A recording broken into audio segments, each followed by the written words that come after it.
Alrighty, folks. Some of you want a video. I might give you one. Anyway, I'm alive and well. I know most of you have me, dead and 6 foot under, but anywho, that's that. Uh, but yeah, it's been a while. But everything around here has been practically the same farm-wise. But anyway, um, just thought I'd do a real quick video.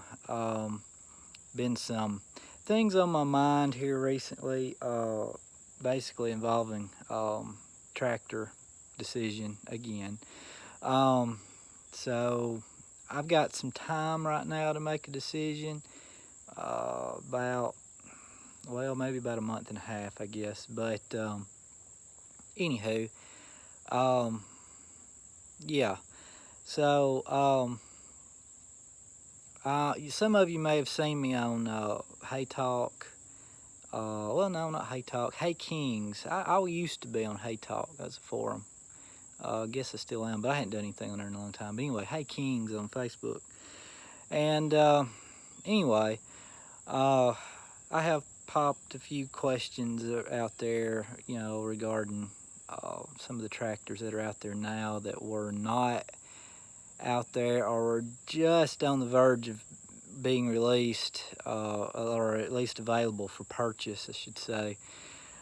When I bought leased the 6110M. Leased that tractor for 3 years, and the lease is coming due here soon. So it's still here. There it is, right behind me. There you go. You can see it. Still looks pretty. Anyway, so I don't know what I'm gonna do just yet. The tractor's been pretty good. I know I hadn't done any reviews of it. If it leaves, I definitely will do a review of it before it leaves. I need to do one anyway, whether I buy it out or not, but that's kind of the deal.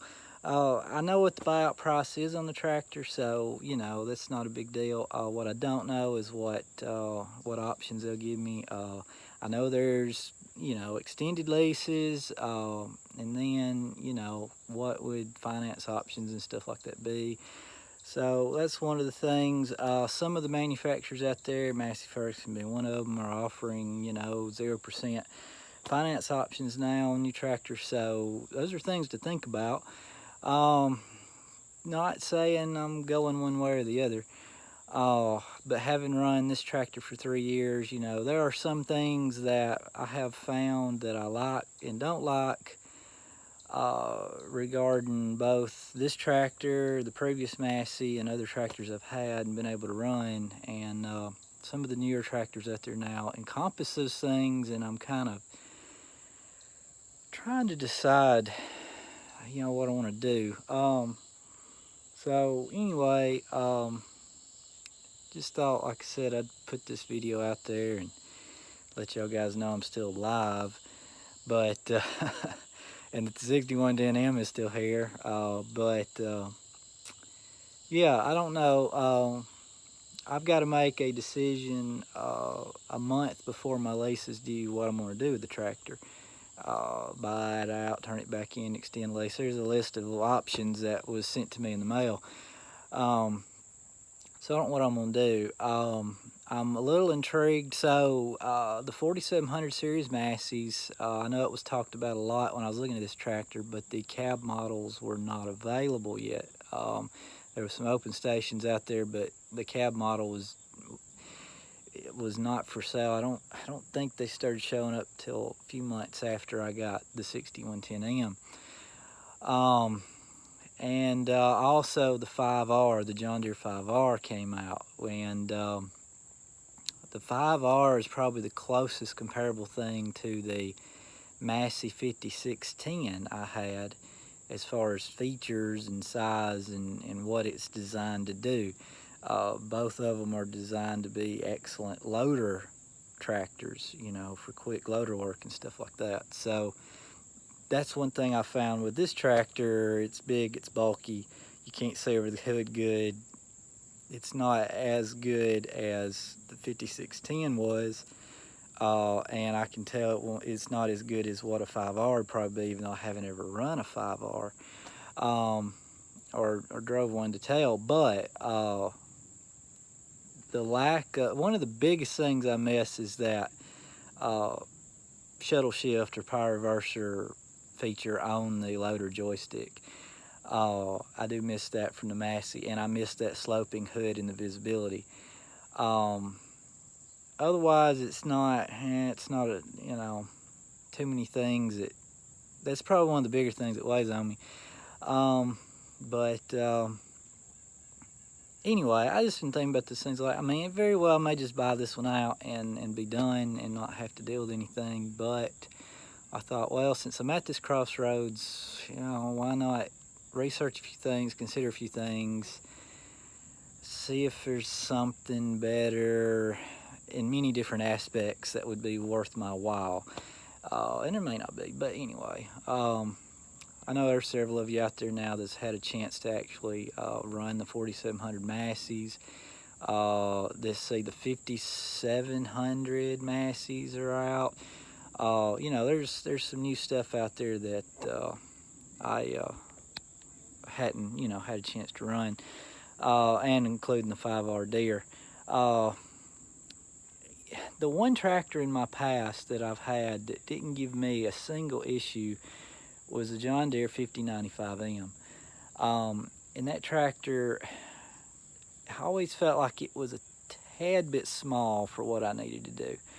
But it did good. This tractor, the 6110M, is a little bit larger than I need. No, not necessarily that's a bad thing. It's just awkward in certain situations and fuel consumption and all that. Maintenance, and well, anyway, I won't go into all that. But that's what's got me thinking, can I find something in between? That 5R might be the ticket. It might be that perfect mix. The 5610, it was more comparable to this tractor than it was, say, 5 Series John Deere, in size, weight, and that. But it did encompass that visibility factor, the ease of loader use, those features that I liked. And it's stuff you don't have to have, you can do without. But when you're in one for 14 plus hours a day, sometimes those things are nice. But anyway, I'm not going to ramble on and on about it, but just to let y'all know that I've reached a crossroads here, and I'm going to think about some things and try to decide what I'm going to do. And there's many factors, that are going to play into this decision, obviously. And, like I said, I wouldn't be opposed to just keeping this tractor. But one of the things is I hate to turn it in. It's, I leased it for 3 years. I think it was 1,350 hours, I think is what it worked out to be.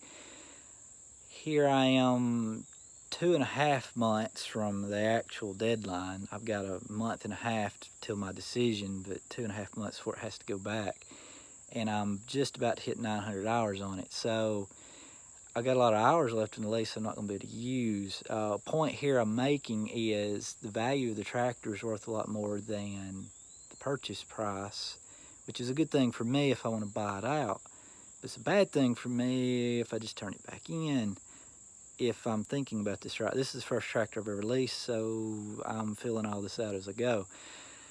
So I'm learning, but it's one of those things where it's like, well, do I buy it out and try to sell it if I'm gonna go with something different, so I can, recoup some of that money I paid into the lease? I don't know. I don't know what y'all out there that have done leases and stuff, what y'all typically do, what works for you. I know if I lease another one, which if I got a 5R, let's just hypothetically speaking here, if I did that, I would definitely probably lease that tractor.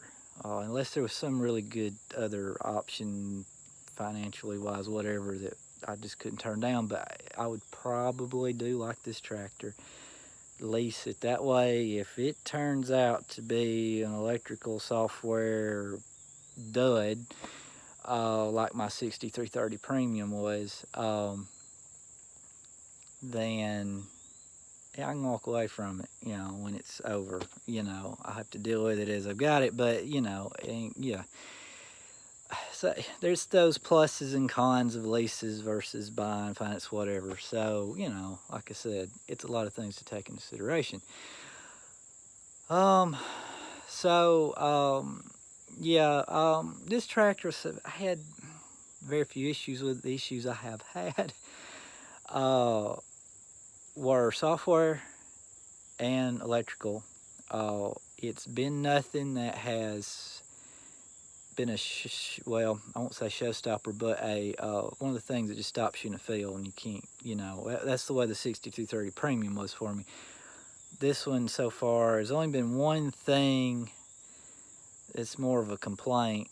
It wasn't nothing really to do with the tractor. It's something that can be improved in the software involving sensors and temperature sensors and stuff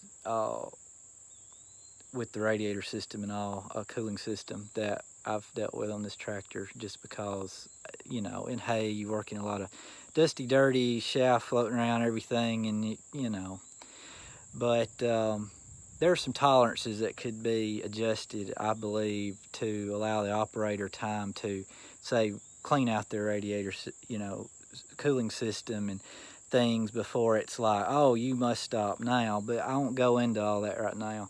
There was one electrical issue that I had, and the other things are software things like undocumented codes and stuff like that. Like, okay, what you throw a code and it says undocumented code. Was it, things that should have been found if they had thoroughly tested things out. But anyway, I'm not going to get on that right now. But far better than the 6330 Premium I had and the Lemon, what was that, a 5065E that eventually led to this. But y'all that have watched my channel in the history and the past know that whole saga. But anyway, I'm rambling on too long here.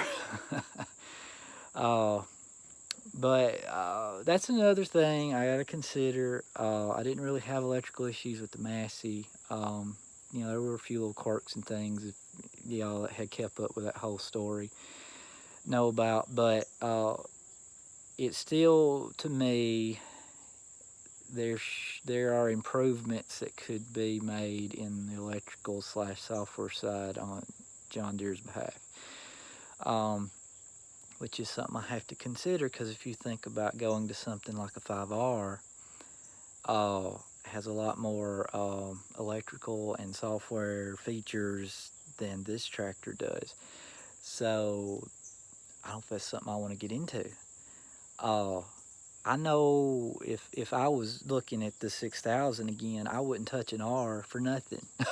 That's just me. That's my experience. Y'all can say what you want, but I would not touch an R.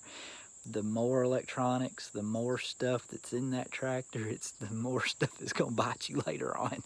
But anyway, and I only say that coming from the 6330 Premium I had, which most of y'all know Deere's, the Premiums turned into the R's as the series progressed. But anyway, yeah, I definitely wouldn't look at a 6R. So I say all that and saying to even look at a 5R that's in my head, like, okay, the 5R might be the tractor in the middle of the gap I'm looking for, but it's going to come with all these electrical features that might be issues. It might not. I don't know, So then it's like, well, do you go back to Massey to get these features? You see my dilemma. So, anyway, I'm just kind of starting a thinking process. I've been thinking about it over the last week, contacting a few people, getting some ideas. So, I don't want to make a hasty decision, and I just want to see, what my options are, and in the end, hopefully make the right decision, whatever that turns out to be. And it may just be keeping this, and that'd be fine. But like I said, I'm in that price point area where it's like I could go some different directions here and come out, you know, relatively the same, I guess is what I'm trying to say. But I don't know for sure yet. There's going to be a lot of talking and negotiating and figuring out things before we get to that point. But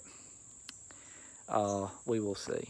Anyway, I'm not using a GoPro. Obviously, I'm using my phone, and my arm's getting tired of holding this phone up in there. So anyway, yeah, if you made it this far, thanks for watching. I'll try to get this posted here in a little bit, and maybe I'll post some more videos later. I may have questions for you guys. Maybe, maybe not. Who knows? But anyway, yeah. See ya.